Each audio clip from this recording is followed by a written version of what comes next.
Hello everyone, welcome back to our channel Tutormania. In this video, I am going to show you how you can enable USB debugging in your Android phone. So before we get started, make sure to like and subscribe our channel. So let's get started. First of all, go to settings. Here go to phone or about phone. Now here scroll down and tap 5 times on bell number.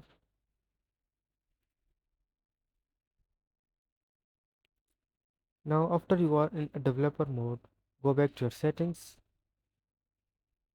Then scroll down and go to system. Open developer option. Now here scroll down and you will find the option USB debugging. Just enable it.